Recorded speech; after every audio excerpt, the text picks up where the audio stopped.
Hi, Kane. Thank you for joining me on the podcast today. No worries. Absolute pleasure. Looking forward to this conversation. I listened to your talk at the HMO Awards earlier in the year. I found it very interesting, and you are obviously quite a unique individual. And I thought it'd be great to explore not only what you're doing in the HMO space as well, but a bit more about your wider journey and business empire, I should say, because I'm sure there's a lot that our listeners could learn from you. But maybe just tee us up with sort of who you are, Kane, and what your current business is and what you're interested in HMOs and what you're actually doing in the HMO space. Yeah, sure. Well, look, firstly, thanks very much for having me on. So a bit more about me. Well, I actually started off my life as a musician performer from the age of 11. So I was professionally performing, going on tours and being in films and all that good stuff, and had an agent even at that age. So, that kind of like that flair for creativity was instilled in me from a very, very young age. And I really took that into my business. So I ended up at the age of 18 starting a vocational business for children. This is performing arts type music classes, which I scaled and then exited from that. And then from the age of 22, I was on tour in Bradford, of all places. And I just had this urge to invest and buy a property. It was, for me, it was just one of those things that's ingrained in us as young children that it's a good move to make. So I did. I saved £9,000 from the tour.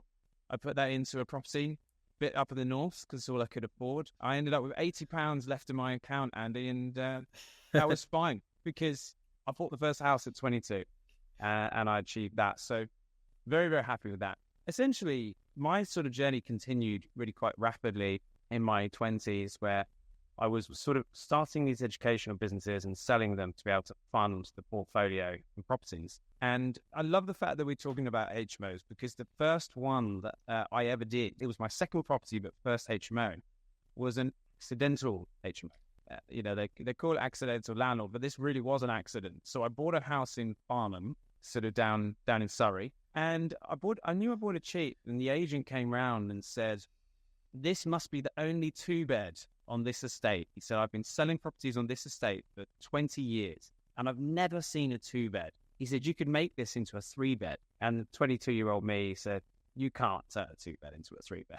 He said, "No, you can. You can put a partition wall down there." It's like, "What's a partition wall?"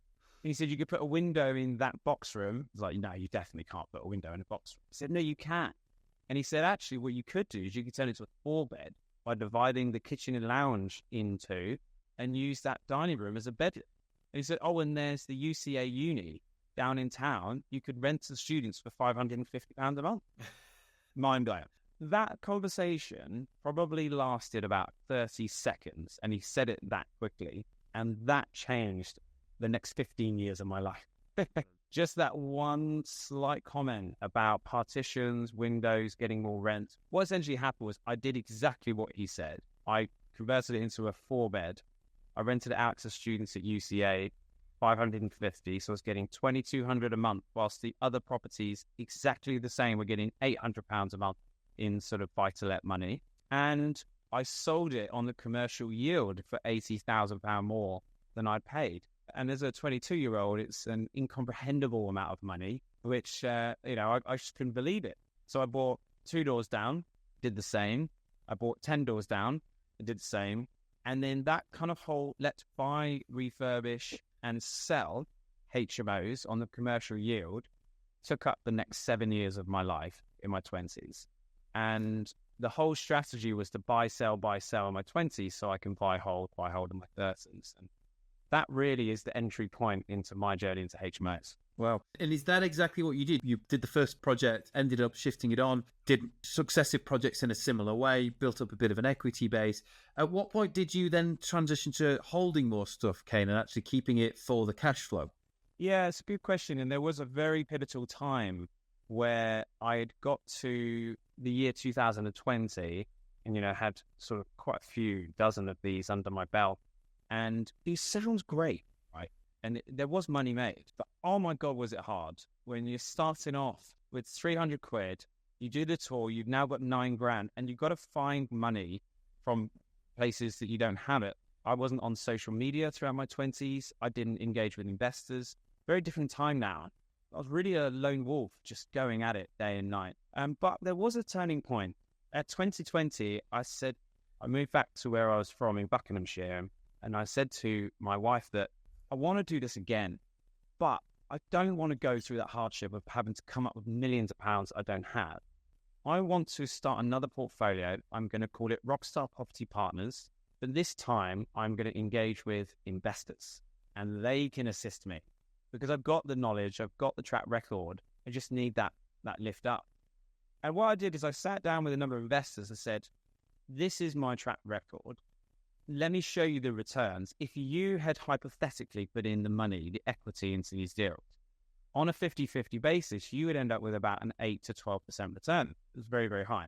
So on day one of launching Rockstar Property Partners on the 14th of September 2020, we raised £800,000 from that first day. And that was our webinar that we invited some people to. So that kept me busy. And I then started employing a sales director to help. And then it kind of scaled. I think we're up to about nearly £5 million of equity gone in now in various different capacities, joint ventures, loan notes, etc. But yeah, so I essentially achieved in 2 years what took me 10 years with my own money.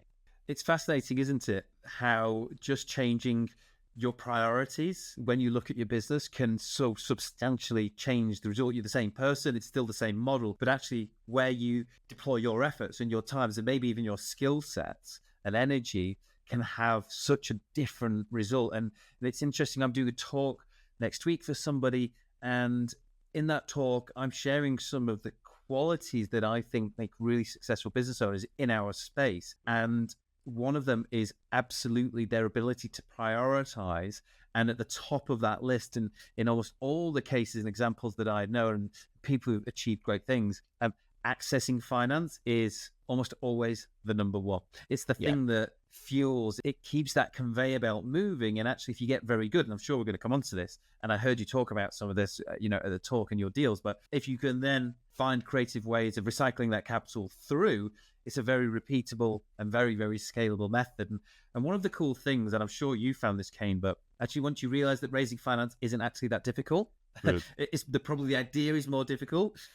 It actually gets easier and easier, and you perhaps change your mindset and approach from maybe 50,000 to 500,000, and actually it's the same conversation, it's the same piece of paperwork, just with a different number written on it, and sometimes even the same person, but because you're asking for something different or you're communicating a different message, you get a very different result. But I want to rewind a little bit and ask you, first of all, about, you said there was a period of time where you weren't doing this and you were doing it the way that you the only way that you knew, really. And I relate to this, by the way, Kane, because I recall getting started in a very similar way, and it got increasingly difficult. I started in my early 20s, probably a very similar time to you. And the first few, I managed to get through, and then it became increasingly difficult as I wanted to try and scale that up. I just couldn't do it quickly enough. I didn't have enough time. I couldn't get my hands on enough finance. But I didn't know that was a thing. I didn't know it existed. Was it the same for you? How did you figure out, actually, I should go and raise finance? And perhaps this links to where some of your other empire sits at the minute, which I want to come on to, because I know that you are building other businesses alongside the HMO stuff. But tell me about that and how that actually changed, what it was that actually made you think, I could do that, or I could perhaps do it in this way someone else is doing it. It's a really good point. I think by default, when you come from a very sort of modest / working class, almost poor in some elements family like I have, you're not used to liquidity around you, even from a personal point of view as a child. So it was never on my radar. I'd never spoken to somebody with spare cash. I think one thing that I really did, a couple of things I found quite fascinating when I started to raise money was, one, just how much some people had. As I say, when you come from such modest means, you think, how have you got that sort of money just lying around? And the second thing was about how willing they are to invest in you. But I think that for my own personal journey, you're absolutely right. You'd like to think it gets easier. But I have the ability now I'm very grateful to be able to pick up the phone to some very close people and say very few words, and they would agree. But let me say, that does not happen in a year. It doesn't happen in 2 years. It was from me having that graft of 10 years with my own money that on many occasions I didn't have, just to give you an idea of just how little money there was around, the first 9 deals that I bought, I did not have enough money for.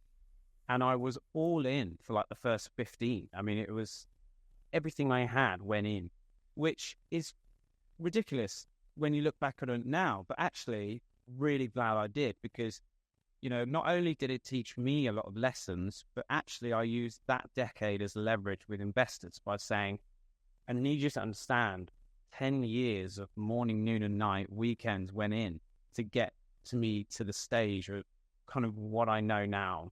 And, it was like a 10-year university course, but a lot more high risk. And, I'm very grateful that every exit went very well. Whenever I'm asked a question of, come on then, what's the big story? What went wrong? Where's all the drama? I'm really sorry, but it's a boring answer. And I'm very, very lucky not to have had that. But it was I probably should have. It was very easy to when you're naive. But I just improved everything. I just made sure that what I was doing, I was changing by 1 millimeter every single time, continually self-reviewing. But in answer to your question, Andy, in regards to the raising money side of things, I think that there is no easy way to get started, right? When you are starting out to raise money, that's the point where you need most help from people. But I went the old school way, where I just went into it by myself, and actually it has got easier with that progression because of that hardship. My 20s, be under no illusion, was very, very uncomfortable. I did things that I don't really know many people that would do. I mean, it was just ludicrous, but it was also lucrative as much as it was ludicrous. And I think that I'm grateful for that time, even though it was very, very difficult, but it's kind of built a foundation that is very deep and very strong within not just me, but Rockstar Property as well. It strikes me, Kane, that you thought very carefully about how you were going to continue leveling things up. This didn't happen by accident. You very clearly went out and proactively said, I need to go raise finance, and this is how I'm going to go and do it. And interestingly, you mentioned what I would refer to as a risk appetite there as well, which is one of the second points on that talk I just mentioned. One of those characteristics that I've seen in people who've built really successful businesses, they are prepared to take risks that a lot of people quite simply just wouldn't be prepared to take. Controlled risks with lots of risk mitigation, but risks nonetheless.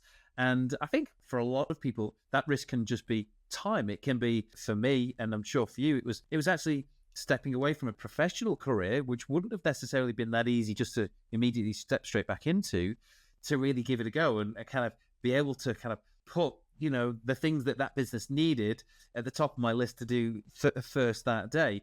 It's very interesting to hear you talk about these examples and these qualities that I certainly relate to.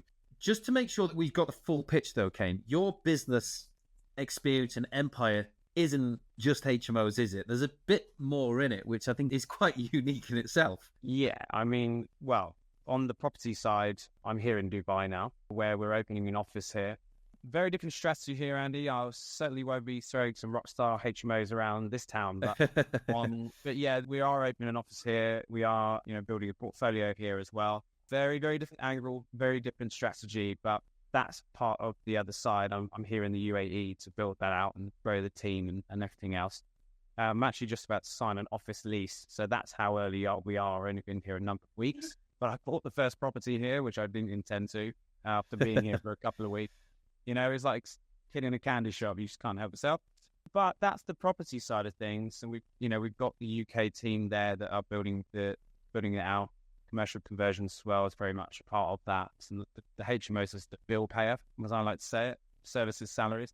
But also, yeah, I'm very much in the educational space as well. So I own a number of private schools as well, where they are full-time independent schools for children aged 3 to 11. And there's some nurseries in there as well. So, kind of goes back to my roots when I was 18, starting that first educational business, and kind of just that love of a mixture of freehold interest as well as just building out this most phenomenal education syllabus really for children. And I've always knew, I have documented this, I knew from the age of 14, I was end up buying a private school. And I did at the age of whatever it was, 32 or 33 or something like that. So we get there in the end, Andy, but It's your instinct. It doesn't leave you, these thoughts, do they, over the years? No, you sound like a real entrepreneur, and you talked earlier about your creativity, and actually the pursuit has never been for you. I think we may have been talking about this before we hit record. The pursuit has never been just the financial goals. It's actually been about servicing your creative side. And I love that about business as well. Doing deals, finding deals, solving problems, as frustrating as some of the problems often are, it's actually finding ways to get all these unusual pieces to try and fit together. And I have talked about this on the podcast before, but I think there's huge value in having trading businesses and other income generating strategies alongside real estate in the UK. And I know that that's a challenge and it's easier said than done, but I've certainly found that that has helped accelerate the process of building my own portfolio. And actually over time, what it's done for me is allow me to be less and less rigid on my investment criteria, where in the locations that I have bought, particularly with my HMOs, the prime stuff has got increasingly difficult to see that same return on paper in the short space of time. So I had to adjust my model, but it sounds like you've been pulling on different things and different businesses to eventually build your empire. And it sounds like you're only just getting started with it now anyway. Yeah, I mean, you're absolutely right in what you said earlier, that I think a lot of people might find me slightly contradictory in that, I've got very, very little interest in money itself, in terms of like a personal gain. That's never been my driving force. I'll be honest, at the early days, I didn't understand why I was doing what I was doing. I knew what I wanted. I didn't quite truly, deeply understand why. Why was I getting up at stupid o'clock, finishing so late? I mean, I'm a 10 out of 10 person or a 0 out of 10. It's one of the two. And that's something you learn a bit later in life. But I think that you're absolutely right. You do grow to learn your true self and why you are doing these things at such a high level and such a fast pace. This really is fueling my creativity, and that drives me. And if it wasn't for that, I need in my life, again, this might sound a bit odd to some that don't have this themselves, but I need a problem to solve, And if I don't have a problem to solve and it's all too easy, that's when I lose interest and things go downhill. I love having, give me a problem and I'll solve it. I'm sitting laughing to myself because in a sadistic way, I feel the same. Sometimes it's really frustrating, and some of the stuff that happens, particularly on the bigger project that I do with my business partners, some of the stuff, there's a challenge this morning which has pretty substantial consequences if we can't find a resolution to it. And in a weird way, I kind of thrive off dealing with those problems and those challenges. And I think it says a lot about business owners. I can't remember where I read this or who said it to me, but a lot of good business is actually about how you deal with things when things are not going well. Business is pretty easy when everything's going well, when everyone's paying the rent, when the property market's going in the right direction, when builders are doing what you want, when tenants are behaving. But actually, good business is about handling things when none of that is happening. Builders are not doing what you want them to do, when tenants are being difficult, when the rent's not coming in, when there's changes in legislation and all that stuff, which I'm sure we're going to get to in today's episode. But obviously a very interesting background, Kane, and your strategy in the HMO space itself is quite interesting. I heard you talking about this at the awards, and this was the bit that really caught my attention. But can you tell us a little bit about how you actually operate your HMOs and your business and the structure of your business? Because again, that has been clearly built with a lot of intention to it. It's now allowing you to live in Dubai. You still hold a lot of real estate and a team in the UK. So tell us a little bit about how your HMO model actually works. I think a lot of our listeners, particularly with the looming changes in legislation, will find this particularly interesting. Yeah, absolutely. So we are on, I said to you earlier that I've sort of ever so slightly maneuvered the model over the years. I'm going back to square one after 15 years. What I used to do is that I used to put, I own 100% the asset and go through the cycle using the money that I had from my latest sale, basically. And then I moved on to joint ventures where we done, a lot of them. There was quite a significant amount, especially in the first 2 years, it was many. And what would happen in there is that the investor would put the equity in, which was made up of usually 25% deposit, stamp duty and cost of the refurb. And then we've got quite a significant number of debt facilities with banks. We'd put the team in, we'd get it all done, and we'd go 50-50. But now what we're really essentially doing is that we have opened a loan note instrument which allows investors to invest into this instrument on a fixed return basis. And it's essentially like going back to the 100% ownership like I had before. But this time we're leveraging investors because of the significant experience we have. So how that generally works is that an investor would put in the money. We would probably put in the money for 25% deposit. We're doing that a lot nowadays, and the stamp duty. And then the investor just funds the refurb, essentially. And that works very well. We've got our GDV, we have a red book valuation, we know how much the kickback's going to come from the refinance, and we just allow a big enough margin to repay the investor's capital plus their interest, and there's usually some change there as well. So BRRR on loan notes for HMOs is our model right now. And who is your end user? What type of tenant are you targeting? And are all of your properties and everything that you're doing, is it all in one location? Have you consolidated your management, or is the operation a bit more spread out than that? Yeah, sure. So in answer to your first question, we have a niche within our HMOs. So we only have quite literally about 2 that we rent by room. That's never really been our model. We rent our properties to companies, and a typical company would be the NHS, for example. So they would come in and they would say, right, we've got 80 Filipino nurses coming into this town where your property is every quarter, and we need as many rooms as you got, usually is what they say. And what will happen is that they will give a placement to that nurse that would consist of their job and accommodation, which they provide, through us. And then every 12 months, they will replenish those nurses that go back to their own country. And then that happens over a 5-year contract. Essentially, we have incremental increases every year. And we've kind of just found this nice niche, of company lets. We've got loads of companies, Andy, in terms of building companies. We've got window fitting companies that put their staff in, warehouse refitting. We've got doctors, we've got nurses. We've got quite a lot of different types of companies that come in. But it's always their own employees that go into the property. We even have, believe it or not, one of the UK's biggest beef packing companies. I have to be careful, I nearly swore if I put it the other way around. But they pack beef, and they are a multi-billion-pound company. They're massive, and they rent some of our properties, and that works really well. So it's just quite a quirky business, and I like, it's nice to have something different. So you asking about the tenant type, and then you said about the location. So we've got, 15 or something in the Midlands, but the main point of our demographic is really the home counties of London. Yeah. So we own properties in every home county now, from Buckinghamshire, Berkshire, Kent, Essex, Hertfordshire, West Sussex, etc., Hampshire. So that's really our main areas. So we're close to London, but not too close because those purchase prices are a bit high and those yields are a bit low.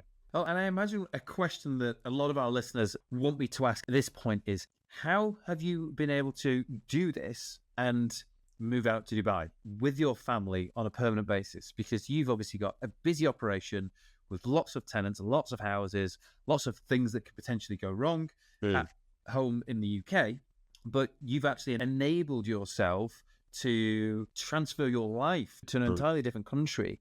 And that's difficult to do. I think for a lot of people, just the idea of managing a HMO that's maybe, over a couple of hours away is probably daunting enough. You're thousands of miles away. So how is it that you have done this, Kane? There must be an operation and a system and a process that you have built over time. Oh boy, very much so. So I am very, very process driven. I think the first answer that comes to my head when you ask that, Andy, is the team. I've had a number of people work for us over the years, and I've been wanting to jump ship at that time into another country, but I just didn't feel like we had the right team. So we developed my salary, the payrolls went up basically. And in the early days, my priority was staff. I thought we're Rockstar, we're young, we're dynamic. I'm going to find some very hungry 25-year-olds and we're going to go out and smash it. Well, really now I kind of took a U-turn on that and thought, yes, of course, we do still have 20-something-year-olds in the company, but there is a management team. There's a senior leadership team in that company, which consists of a managing director, a finance director, a sales director, and then they have their sort of teams underneath. And I really put the ability of me moving away down to their experience and ability to execute our business model. So team is number one, systems is number two. So we are a full digital outfit. It really is an automated business. And I have obsessively worked on making this as easy to run as possible through technology, which has been tried and tested and improved along the way. It works incredibly well. And then I'd say that the third thing really is we've scaled. So I couldn't really put this team in place if we had 10 or 15 properties. I have always prioritized the cash flow in the business because, that for me is far more of a powerful income stream than a lump sum from a sale. And when you prioritize the cash flow every month, and that has been over many, many years, then actually you start to build something quite strong. It is a strong business. It's strong in many ways, but I think the biggest strength is drawn from the team that run it. I mean, they are phenomenal, very, very experienced. They're all about 15 years into their role. So I'm incredibly grateful for them. A great insight there into how you can actually build a business that I think for most people and most of our listeners, this is their objective, actually allows you to have your time back. I find it really, really difficult and often upsetting to see people work incredibly hard to try and transition from a professional role with the long-term objective of actually having more time back. And actually, without the right approach, without prioritizing the right sort of actions, they get dragged into so much detail that they inevitably build themselves a cage that they end up living in. This portfolio that they build, yes, it's generating income, but it requires so much time and energy to continue running effectively because those people and those processes and those systems had just not been put into place. Yeah. And I think it needs a certain approach and attitude. You really have to acknowledge that sometimes the most important thing you need to do is design and write a process and then teach somebody how to do it, as opposed to just doing it yourself, which is often sometimes the easier and the quicker solution to do. And there are so many examples, aren't there, in the types of businesses that we run where you could do that. Well, it would just be quicker and easy if you picked up the phone and you just dealt with it yourself. But actually, you just end up building that rod for your own back. But how many times do we see people just getting sucked into the businesses that they build? And unfortunately, never actually realizing that time and that freedom of choice that they want. I mean, for most people, when I sit down, and I'm sure same with you, when we sit down and ask people, why do you want to invest in HMOs? What is it that you really want? They almost always say, I want my time back. I want to be able to choose how I spend my time. And of course, I'd like a few more quid in the bank. Yeah. But actually, no, I don't want that at the expense of working nonstop, feeling like I can never go on a holiday, feeling like, I'm just stressed all the time. And obviously with the type of business that you've built, you have done that very strategically over time. I mean, for anyone just getting started, Kane, maybe at that earlier stage, they got the first couple of properties under the belt, but want to be able to potentially, like you, move to a different country, retire early, at a young age, just have that choice and that flexibility of how they use their time. What advice would you share to them at that early stage? It's perhaps the sort of stuff that you and I longer to realize that really it should have, but we've got the benefit of being able to share that with people now. Yeah. My advice is get comfortable being uncomfortable. Unless you've got a trust fund waiting for you, you're going to have to graft. I mean, it is just, you've got to become like water. You've got to just be able to get into everywhere. I'd say you mentioned at the beginning was a really good point about having lots of different skill sets. I failed my maths GCSE.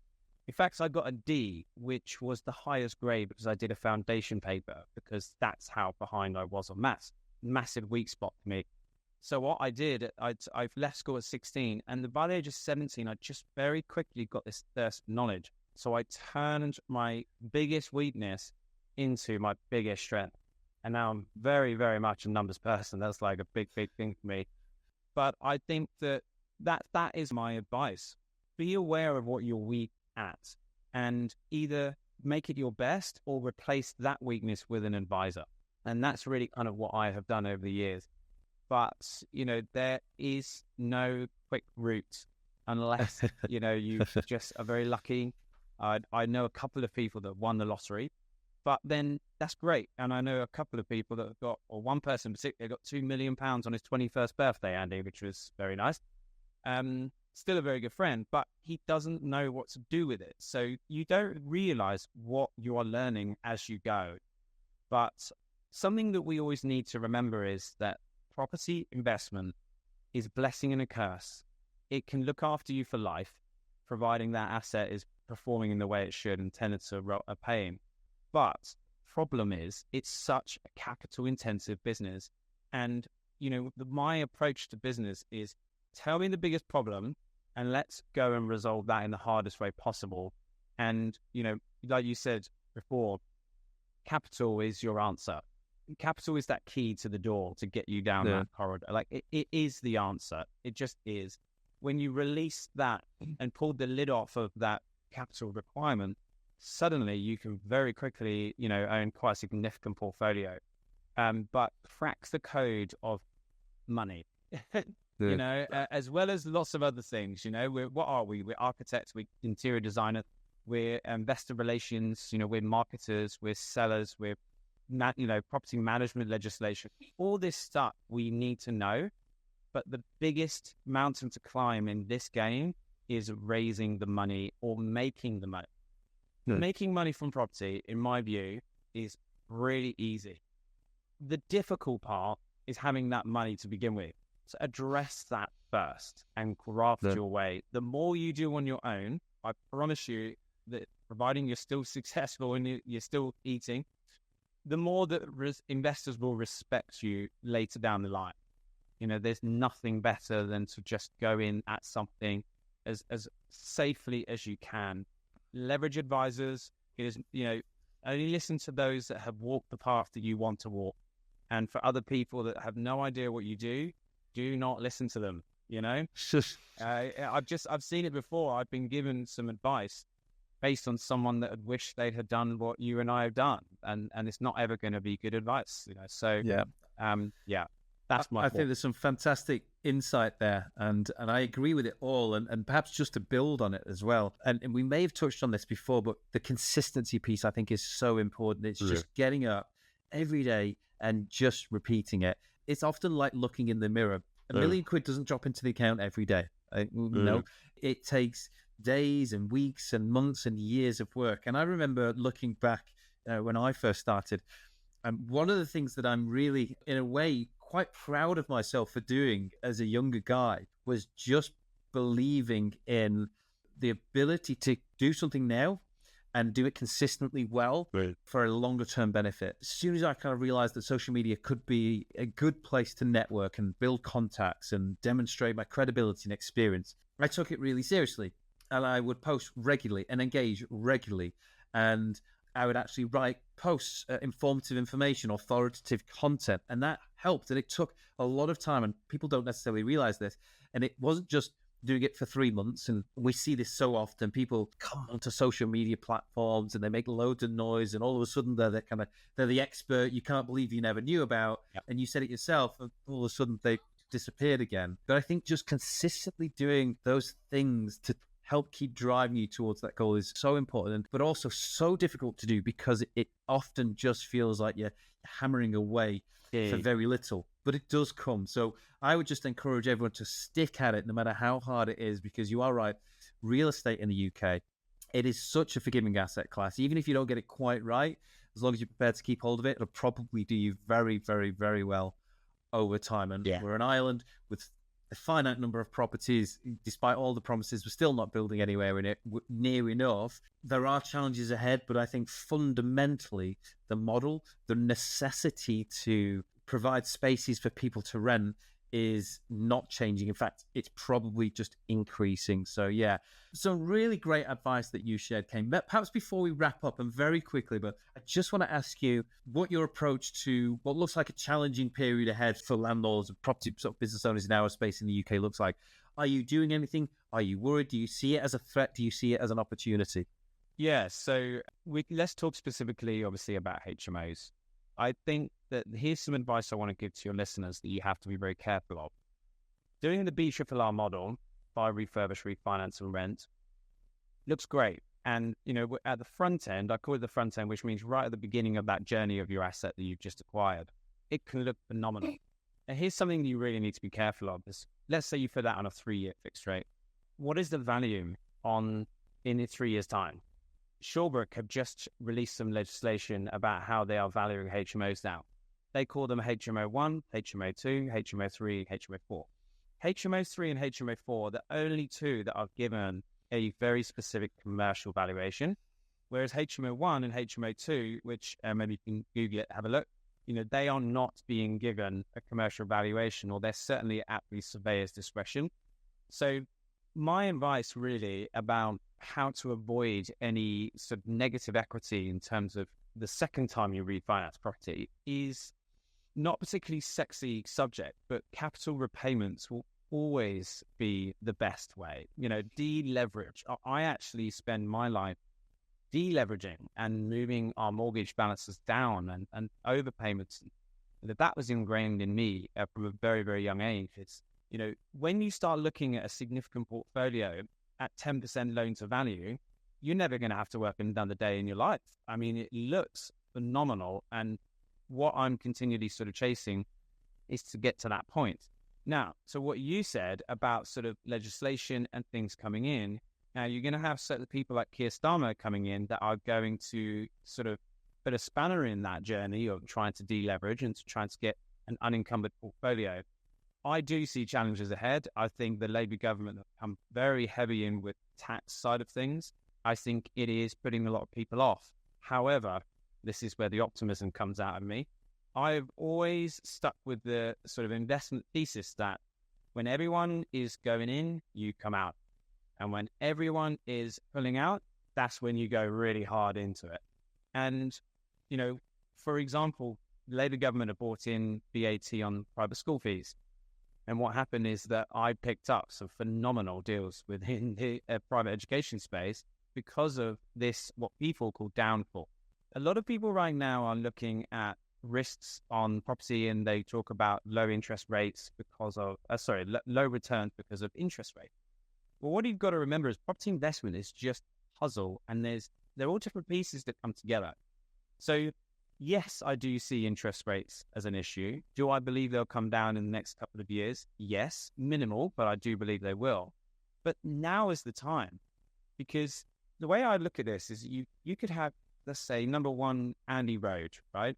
That house is sat there on a 6.5% interest rate, commercial with Hampshire Trust Bank or Shawbrook. You've got a tenant in there that's paying you $3,000 a month. That same asset in, say, 2 or 3 years' time with an interest rate halved, but also with the same tenant paying the same rent, it's in the same condition, same maintenance issues. That investment could look really, really promising. And my sort of way of looking at it is that, yes, there are issues in the market right now, but if you hold on long enough, those issues should hopefully not exist in a few years to come. For example, if in 4 years the Conservatives come back in and they might change some things again, which work in our favour. And I've seen it happen very quickly. Portfolio or interest rates can turn what looks like mediocre returns into double-digit returns because of a very slight small change in legislation. So there's quite a lot of bits in there, but, generally be careful, deleverage, be careful on that second refinance, especially with commercial values. Check out Shawbrook's new legislation that's come in, and that's just about all I wanted to say on that. So. Well, I mean, look, none of us have got a crystal ball, have we? And I think there's some good practical and sensible advice there. I think the way that I look at a lot of what I do in both property and business is weighing up the whole package. And sometimes, it's kind of pursuing an opportunity, but simultaneously protecting the downside. And actually, it's easy to look at things like what's happening now and assume it's all doom or gloom or see lots of opportunity. And actually, I think there are some challenges and definitely some opportunities. I think some landlords will be squeezed and they'll throw the towel in. I think for some people with the right attitude and commitment, we'll be able to level things up and take advantage of what is clearly a decision to commercialize the private rental sector. They want to really professionalize it. And so I see that as an opportunity. But I think there are ways to actually maybe cover off some of the worst of what this could be, quite literally down to changing the way that you do the tenancies if you're letting to students, but also trying to get yourself into a position where you might be able to take advantage of some good deals coming to the market, where you might actually be able to just put a bit more in the bank just in case things don't quite pan out. This is a really good point, and here's sort of my thoughts on it. In the 2021-2022, we were refinancing at 4.25%. And where we are now is that, I mean, I just quite literally just before coming on, I think I've had about 4 or 5 mortgage offers. So I'm going to have a look at those rates. But I think we'll be knocking around 6% something. Let's say, for example, let's make up some numbers. Let's say that investors are looking at their returns, they're plugging in the current interest rates at a high rate. And let's say, for example, the rate's gone up and it's costing £5,000 a year more in repayments than it would, say, a couple of years ago. So a lot of investors would say, well, it just doesn't make the returns that I want. I'm at like 6-7% return. I want 8, 9, 10, 11, 12. Well, that £5,000 extra a year, across 36 months, like a 3-year fix, that's £15,000 extra in mortgage payments. Well, no one's talking about, why don't we just take that 15 grand off of the purchase price, and just sort of, as I say, it's puzzles, it's all pieces. And that's the way I look at it. Instead of saying, I don't want to buy this because you're getting 7-8%, but what about the purchase price? Because as you know, we make money by buying. That's the first point of, where we sort of gain from these properties. So don't just take one thing and make a decision on that one element. The investment side is made up of lots of small pieces, and if it's a seesaw around it, I see it as when something's down, if you can make something else go up, well, maybe you can balance it out and it's a viable investment. But it might not look it right now, but hold on to it and it could look really, really promising. The other thing I just wanted to say, just on this point to your investors and people listening, don't try and put a square peg in a round hole. And what I mean by that is, if you want to own a HMO, you're not going to buy and sell it nowadays anyway, over 6 months. The longer you own these assets, believe me, the better it gets, especially when you're on capital repayment. So just be aware that you're getting into an industry, or you're certainly on that train already. And the longer you're on that journey, the better it will become for you. With capital appreciation and what with the mortgage balances coming down, because you want to grow that equity out. The cash flow on 20% loan to value, believe me, is a wonderful thing. Well, there you go, guys. It's some very well-balanced advice from Kane. Kane, it's been an absolute pleasure to have you on the show. We should have done this a long time ago, and perhaps we should pencil something in the future. For anyone listening today, best way to contact you, social media, email? Yeah, well, my email is Kane, Kane, @rockstarproperty.co.uk. And Kane Andrews on the socials. Brilliant. Kane, thank you for coming on today. Thanks for sharing all your insights, opinions, and experiences. It's been an absolute pleasure, and I wish you all the best of luck in Dubai as well. Yeah, thank you. And it's been fantastic. Thanks so much. Thanks, Andy. Appreciate it.